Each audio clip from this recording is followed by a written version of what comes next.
আসসালামু আলাইকুম। HTML কোর্সের দ্বিতীয় পর্বে সবাইকে স্বাগতম। সাথে আছি আমি সোহেল। আজকের এই পর্বে মূলত আমরা HTML formatting elements, quotation elements এবং কমেন্ট নিয়ে বিস্তারিত আলোচনা করব। সো যারা এই মুহূর্তে আমার ভিডিওটি দেখছেন, ভিডিওটি স্কিপ না করে অবশ্যই শেষ পর্যন্ত দেখবেন।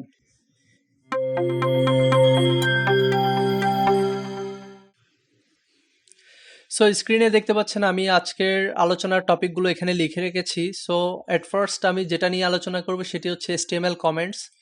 সো যদি খেয়াল করেন দেখতে পাবেন আমি এই টপিকগুলো একটি ট্যাগের মাঝখানে লিখেছি, যেটিকে HTML এ কমেন্ট ট্যাগ বলা হয়। কমেন্ট কেন ইউজ করা হয়?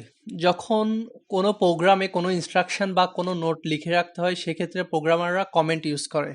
সো HTML এ কমেন্ট ট্যাগ মূলত এই ফরম্যাটে লিখতে হয়। এটি হচ্ছে HTML এর কমেন্টের স্টার্টিং ট্যাগ এবং এটি হচ্ছে কমেন্টের এন্ডিং ট্যাগ। কমেন্টের স্টার্টিং এবং এন্ডিং ট্যাগের মাঝখানে যা কিছু লেখা হবে সেটা কখনোই ব্রাউজারে শো করবে না। সো আমরা যদি ফাইলটি সেভ করি, সেভ করার পর এবং ব্রাউজারে রান করি, সেক্ষেত্রে দেখতে পাবো এখানে স্ক্রিনে কিছুই শো হচ্ছে না, স্ক্রিনটি কমপ্লিটলি ব্ল্যাঙ্ক। যদি আমরা ইন্সপেক্ট এলিমেন্ট করি তাহলে বিষয়টি আরও ক্লিয়ারলি বুঝতে পারবো। সো আমি ইন্সপেক্ট এলিমেন্টে যাচ্ছি, যাওয়ার পর যদি বডি সেকশানে দেখি, দেখতে পাবো আমাদের যে কমেন্ট সেকশানে যে এলিমেন্টগুলো লিখেছি, যে টপিকগুলো লিখেছি সেগুলো এখানে শো হচ্ছে, কিন্তু ব্রাউজারে এটি শো হচ্ছে না। যেটা আমি একটু আগে বলেছি, HTML কমেন্টসের মাঝখানে যা কিছু লিখবেন সেটা কখনোই ব্রাউজারে শো হবে না, সেটি শুধুমাত্র আপনি কোডের মধ্যে দেখতে পাবেন। সো তারপরে যে বিষয়টি নিয়ে আমরা আলোচনা করব সেটি হচ্ছে HTML ফরম্যাটিং। সো আমরা এখানে বেশ কিছু ফরম্যাটিং এলিমেন্টস লিখে রেখেছি, এগুলো আমরা মূলত বিস্তারিত আলোচনা করব। তো প্রথমে যেটি রয়েছে বোল্ড টেক্সট, এটি মূলত ইউজ করা হয় যখন আপনি কোনো সেন্টেন্সে কোনো ওয়ার্ড বা কোনো লাইন বোল্ড করবেন, সেক্ষেত্রে বোল্ড টেক্সটটি ইউজ করা হয়। স্ট্রং এলিমেন্ট, যখন কোনো সেন্টেন্সে আপনি কোনো ওয়ার্ড বোল্ড করতে চাইবেন বা ইম্পর্ট্যান্ট টেক্সট বোল্ড করতে চাইবেন, সেক্ষেত্রে স্ট্রং ইউজ করতে পারেন। এটি অনেকটা বোল্ডের মতো সিমিলার। তারপর রয়েছে ইটালিক এলিমেন্ট, যখন কোনো ওয়ার্ডকে আপনি বাঁকা করতে চাইবেন বা কোনো সেন্টেন্সকে বাঁকা করতে চাইবেন, সো সেই বাঁকা স্টাইলটি আনার জন্য মূলত ইটালিক এলিমেন্টটি ইউজ করা হয়। এমফাসিস এলিমেন্ট, এটি অনেকটা ইটালিকের মতো সিমিলার, যখন আপনি কোনো সেন্টেন্সকে ইটালিকের মতো বাঁকা করতে চাইবেন, সেক্ষেত্রে এমফাসিস এলিমেন্টটি ইউজ করতে পারেন। মার্ক এলিমেন্ট, যখন আপনি কোনো সেন্টেন্সে কোনো নির্দিষ্ট লাইন বা কোনো নির্দিষ্ট ওয়ার্ড আপনি হাইলাইট করতে চাইবেন, সেক্ষেত্রে আপনি মার্ক এলিমেন্টটি ইউজ করতে পারেন। তারপর রয়েছে স্মল এলিমেন্ট, যখন কোনো ওয়ার্ড বা সেন্টেন্সকে আপনি স্মল ফন্ট সাইজ ইউজ করে শো করতে চাইবেন, সেক্ষেত্রে আপনি স্মল এলিমেন্টটি ইউজ করতে পারেন। তারপর যেটি রয়েছে ডেল এলিমেন্ট, এটি মূলত হচ্ছে ডিলেটেড টেক্সট, যখন কোনো সেন্টেন্সের মধ্যে কোনো ওয়ার্ড আপনি ডিলেট শো করতে চাইবেন বা কোনো ওয়ার্ডের একদম মাঝখানে কোনো লাইন আপনি ড্র করতে চাইবেন, সেক্ষেত্রে ডিলেটেড টেক্সটটি আপনি ইউজ করতে পারেন। ইনসার্টেড টেক্সট, এটি মূলত অনেকটা আন্ডারলাইনের মতো, এটি যখন ইউজ করা হয় সেই ওয়ার্ড বা সেন্টেন্সের নিচে একটি আন্ডারলাইন আসে। তারপর যেটি রয়েছে সাবস্ক্রিপ্ট টেক্সট এবং সুপারস্ক্রিপ্ট টেক্সট, আমরা অনেকে হয়তো সাবস্ক্রিপ্ট এবং সুপারস্ক্রিপ্টের সাথে পরিচিত। যখন কোনো সেন্টেন্সে কোনো নির্দিষ্ট ওয়ার্ড বা কোনো নির্দিষ্ট ডিজিট আপনি সেন্টেন্সের মিডল থেকে উপরের দিকে রাখতে চাইবেন, সেক্ষেত্রে সুপারস্ক্রিপ্ট ইউজ করতে পারেন। এবং সিমিলারলি যখন কোনো সেন্টেন্স বা ডিজিট আপনি সেন্টেন্সের মিডল লাইন থেকে একদম নিচে রাখতে চাইবেন, সেক্ষেত্রে সাবস্ক্রিপ্ট এলিমেন্ট ইউজ করতে পারেন। সো আমরা এখন HTML ফরম্যাটিং এলিমেন্টসগুলো প্র্যাকটিক্যালি করে দেখব অ্যাকচুয়ালি এটার চেঞ্জটা কী হয়। সো প্রথমে আমি একটি প্যারাগ্রাফ টেক্সট নিচ্ছি। সো পি ট্যাগের মাঝখানে মূলত প্যারাগ্রাফ রাখতে হয়। সো আমি লরাম ইপসাম থেকে একটি ডামি টেক্সট নিয়ে নিচ্ছি। সো এখানে দেখতে পাচ্ছেন, এখান থেকে আমি জাস্ট যে কোনো এক লাইন কপি করে নিচ্ছি, কপি করে এখানে নিয়ে আসছি। সো আসার পর আমি রান করব ব্রাউজারে আবার, অথবা আপনি চাইলে এখান থেকে রিলোড করতে পারেন। সো রিলোড করার পর দেখতে পাবেন ডামি টেক্সটটি এখানে শো হচ্ছে। সো এটি হচ্ছে মূলত একটি প্যারাগ্রাফ এলিমেন্ট। যদি ইন্সপেক্টে যাই তাহলে বুঝতে পারবেন এটি প্যারাগ্রাফ ট্যাগের মাঝখানে আছে। সো এটি একটি প্যারাগ্রাফ এলিমেন্ট। সো আমরা এখন আবার এডিটরে ফিরে আসবো। ফিরে আসার পর প্রথমে রয়েছে বোল্ড এলিমেন্ট। সো আমরা এখন এটি করে দেখব। সো বোল্ড এলিমেন্ট মূলত লিখতে হয় বি ট্যাগের ইউজ করে। সো বি ট্যাগ ইউজ করে মূলত বোল্ড এলিমেন্ট লিখতে হয়, বি দিয়ে শুরু করতে হবে এবং স্ল্যাশ বি দিয়ে শেষ করতে হয়। সো আমি লিখছি this is a bold text.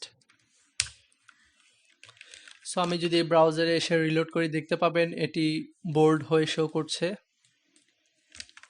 এরপর রয়েছে স্ট্রং এলিমেন্ট। সো আমি এখন স্ট্রং এলিমেন্টই লিখব। সো স্ট্রং এলিমেন্ট লেখার জন্য স্ট্রং ট্যাগ ইউজ করতে হয় এবং স্ল্যাশ স্ট্রং দিয়ে শেষ করতে হয়। সো আমি লিখছি this is a strong element বা স্ট্রং টেক্সট। সো লেখার পর আমি যদি ব্রাউজার রিলোড করি দেখতে পাবেন এটি অনেকটাই সিমিলার বোল্ডের মতো। সো দেখতে পাচ্ছেন এটি হচ্ছে বোল্ড এলিমেন্ট এবং এটি হচ্ছে স্ট্রং এলিমেন্ট। আমি একটা বিআর ট্যাগ বা ব্রেক লাইন ইউজ করি, সেক্ষেত্রে আরও ক্লিয়ারলি বুঝতে পারবো।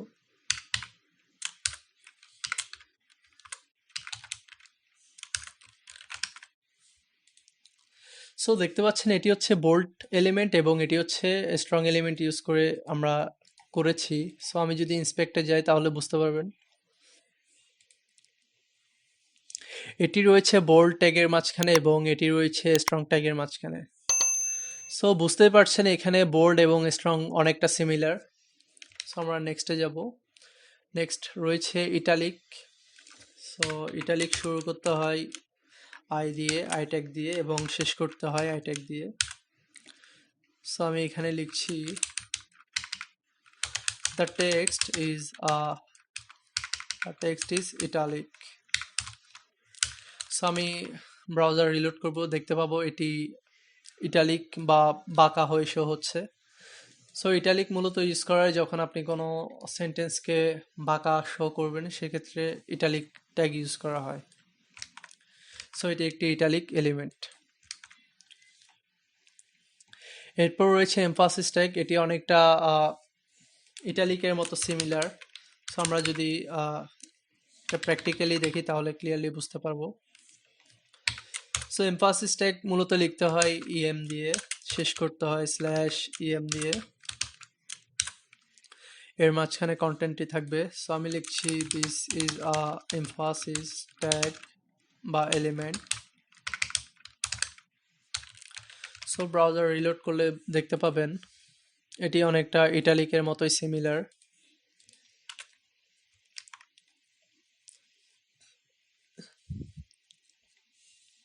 এরপর রয়েছে মার্ক এলিমেন্ট। একটু আগে বলেছি যখন আমরা কোনো সেন্টেন্সে বা প্যারাগ্রাফে কোনো ওয়ার্ড মার্ক বা হাইলাইট করতে চাইবো সেক্ষেত্রে মার্ক এলিমেন্টটা ইউজ করা হয়। সো আমি এই প্যারাগ্রাফ টেক্সটটি আবার নিয়ে নিচ্ছি। তার আগে একটি ব্রেক লাইন ইউজ করছি। Break line BR tag use করা হয় মূলত সেন্টেন্স বা লাইন ব্রেক করার জন্য ইউজ করা হয়।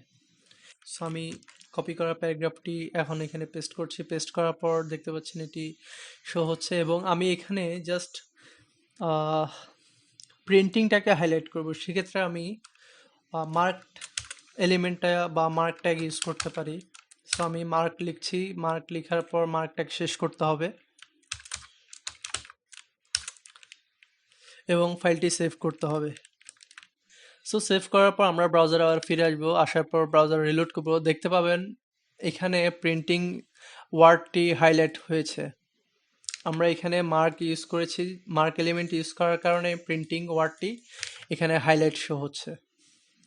যদি ইন্সপেক্ট এলিমেন্ট করি তাহলে আরও ক্লিয়ারলি বুঝতে পারবেন এখানে প্রিন্টিং টেক্সটটি হাইলাইট হয়েছে। সো এরপর রয়েছে স্মল এলিমেন্ট। আমি আবারও লাইনটা ব্রেক করে নিচ্ছি নিউ লাইনে যাওয়ার জন্য।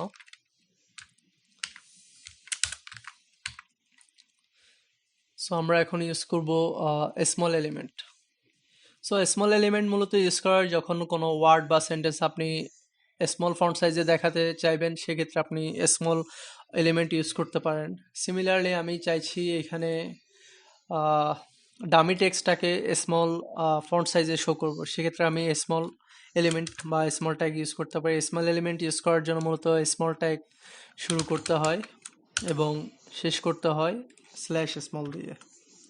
সো আমি স্ল্যাশ স্মল দিয়ে শেষ করছি এবং সেভ করার পর যদি আমি ব্রাউজারে এসে আবার রিলোড করি দেখতে পাবেন এইখানে এই যদি আমি একটু জুম করে দেখাই ডামি টেক্সটটি এই টেক্সটগুলোর তুলনায় অনেকটা স্মল ফন্ট সাইজে শো হচ্ছে।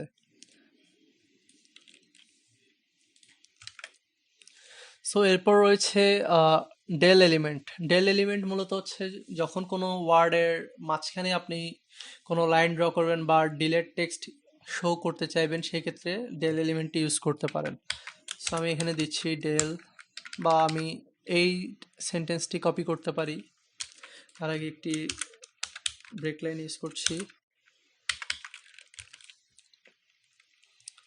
সো আমি ডামি টেক্সটটিকে এখন চাইছি ডেল এলিমেন্ট হিসেবে ইউজ করব। সো আমি এখানে ডেল স্টার্ট করব এবং স্ল্যাশ ডেল দিয়ে ডেল এলিমেন্টটি শেষ করব।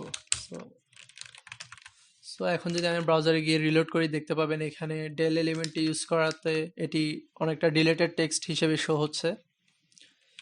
সো দেখতেই পাচ্ছেন এটি ডিলেটেড টেক্সট হিসেবে শো হচ্ছে। এরপর রয়েছে ইনসার্টেড টেক্সট। সো ইনস মূলত ইউজ করা হয়, এটি অনেকটা আন্ডারলাইনের মতো। সো আমরা প্র্যাকটিক্যালি করে দেখি। তার আগে একটি ব্রেক লাইন নিয়ে নিচ্ছি।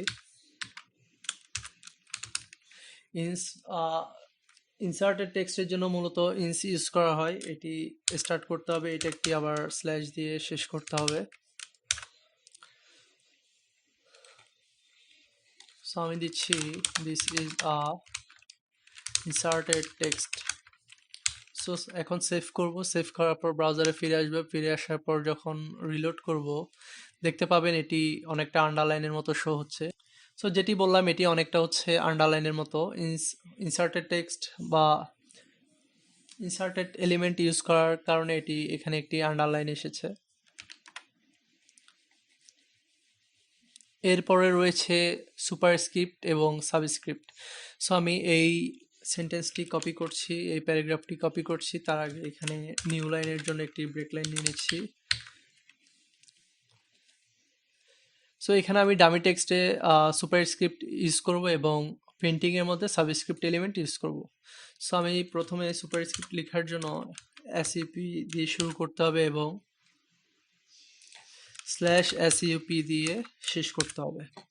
সিমিলারলি সাবস্ক্রিপ্টের ক্ষেত্রে সাব লিখে শুরু করতে হবে এবং সাব লিখে স্ল্যাশ সাব লিখে শেষ করতে হবে। তো সেভ করার পর ব্রাউজার রিলোড করার পর দেখতে পাবো এখানে ডামি টেক্সটটি আমরা সুপারস্ক্রিপ্ট ইউজ করেছি, সে কারণে সেন্টেন্সের মিডল লাইন থেকে উপরে শো হচ্ছে, এবং প্রিন্টিংয়ের ক্ষেত্রে সাবস্ক্রিপ্ট ইউজ করেছি, সে কারণে হচ্ছে সেন্টেন্সের মিডল লাইন থেকে নিচের দিকে শো হচ্ছে। তো এই মূলত হচ্ছে HTML ফরম্যাটিং এলিমেন্টসের কাজ। যেগুলো আমরা এখানে লিখেছি সেগুলো আমরা প্র্যাকটিক্যালি করে দেখিয়েছি। এরপর রয়েছে HTML কোটেশনস। সো এখানে দেখতে পাচ্ছেন আমি দুটি কোটেশনস এলিমেন্ট ইউজ করেছি। সো আমরা এখন এগুলো প্র্যাকটিক্যালি দেখব। So block quote element use করার জন্য প্রথমে ব্লক কোট টেকটি স্টার্ট করতে হয় এবং স্ল্যাশ ব্লক কোট লিখে এন্ড করতে হয়। সো আমি ব্লক কোট স্টার্টিং টেকটি লিখছি এবং স্ল্যাশ ব্লক কোট দিয়ে ট্যাগটি এন্ড করছি।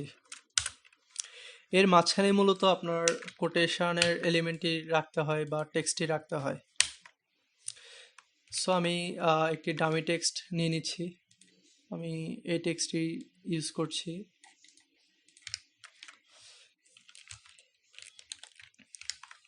সো ন্যাচারালি এটা ইউজ করার আগে আমি যদি সিম্পল একটি প্যারাগ্রাফ ট্যাগ ইউজ করি তাহলে বুঝতে পারবেন এটার অ্যাকচুয়ালি চেঞ্জটা কি হচ্ছে।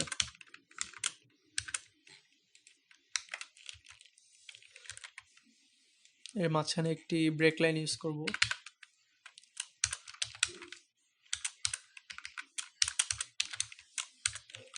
সো সেভ করার পর আমি ব্রাউজারে আসবো। ব্রাউজারে আসার পর যখন আমরা রিলোড করব, দেখতে পাবেন এটি হচ্ছে আমাদের নর্মাল প্যারাগ্রাফ টেক্সটটি এবং এটি হচ্ছে ব্লক কোট ইউজ করা টেক্সটটি। সো যদি ইন্সপেক্ট এলিমেন্ট করে দেখাই তাহলে আরো ক্লিয়ারলি বুঝতে পারবেন। সো দেখতে পাচ্ছেন এটি হচ্ছে নর্মাল প্যারাগ্রাফ টেক্সট। এটির অ্যালাইনমেন্টটি একদম লেফট সাইডে রয়েছে এবং এটি হচ্ছে ব্লক কোট এলিমেন্ট যেটা আমরা ইউজ করেছি একটু আগে। সো ব্লক কোটের মধ্যে আমরা যে প্যারাগ্রাফটি রেখেছি দেখতে পাচ্ছেন সেটি নর্মাল প্যারাগ্রাফের চেয়ে একটু ডিফারেন্ট ভিউতে এসেছে। এটি নর্মাল প্যারাগ্রাফটি একদম লেফট অ্যালাইনমেন্টে, আর এটি হচ্ছে কিছুটা প্যাডিং নিয়ে একটু রাইট সাইডে সরে এসেছে। এরপর রয়েছে কোটেশন এলিমেন্টস। সো আমরা কোটেশনস এলিমেন্ট স্টার্ট করার আগে একটি ব্রেক লাইন নিয়ে নিব। এরপর কোটেশন এলিমেন্ট মূলত কিউ ট্যাগ দিয়ে শুরু করতে হয় এবং কিউ ট্যাগ দিয়ে শেষ করতে হয়। তো আমি কিউ ট্যাগ শুরু এবং শেষ করলাম এবং এর মাঝে কোটেশনটি লিখতে হয় বা কন্টেন্টটি রাখতে হয়। সো আমি এই টেক্সটটি মূলত কোটেশনে রাখবো। সো দেখতে পাচ্ছেন কোটেশন ইউজ করার কারণে এখানে একটি ইনভার্টেড কমা চলে এসেছে। যখন আমরা কোনো কোট ইউজ করব বা কারো উক্তি ইউজ করব, সেক্ষেত্রে আমরা কোটেশন ট্যাগ ইউজ করতে পারি, কোটেশন এলিমেন্ট ইউজ করতে পারি, যার ফলে এটি হচ্ছে ইনভার্টেড কমার মাঝখানে মূলত টেক্সটগুলো থাকবে। সো এভাবে মূলত আপনারা চাইলে HTML ফরম্যাটিং এলিমেন্টসগুলো আপনাদের প্রয়োজন মতো ইউজ করতে পারেন। এতক্ষণ পর্যন্ত আমি যে যে এলিমেন্টগুলো দেখিয়েছি, ফরম্যাটিং এলিমেন্টস, কোটেশন এলিমেন্টস এবং HTML কমেন্টস, প্রত্যেকটি আপনারা আপনাদের ফাইলে প্র্যাকটিস করে দেখবেন এটার চেঞ্জটা অ্যাকচুয়ালি কী হচ্ছে। প্র্যাকটিস করার পর এবং সেটা অবশ্যই গ্রুপে জানাবেন। যদি কোনো প্রবলেম ফেস করেন সেক্ষেত্রে আমাদের অবশ্যই জানাবেন, সেক্ষেত্রে আমরা যতটা সাপোর্ট দেওয়ার প্রয়োজন সাপোর্ট দেওয়ার ট্রাই করব। সো আজ এই পর্যন্ত, নেক্সট ভিডিও দেখার আমন্ত্রণ রইল। এবং শেষ করার আগে একটি কথা বলতে চাই, যারা এখনও পর্যন্ত আমার চ্যানেলটি সাবস্ক্রাইব করেনি তারা অবশ্যই চ্যানেলটি সাবস্ক্রাইব করে নেবেন। পরবর্তী ধারাবাহিক ভিডিওগুলো পাওয়ার জন্য অবশ্যই বেল আইকন ক্লিক করে নোটিফিকেশান অন করে রাখবেন। সেক্ষেত্রে ভিডিও আপলোড করার সাথে সাথে নোটিফিকেশান আপনার কাছে পৌঁছে যাবে। সো সবাই ভালো থাকবেন। আল্লাহ হাফেজ।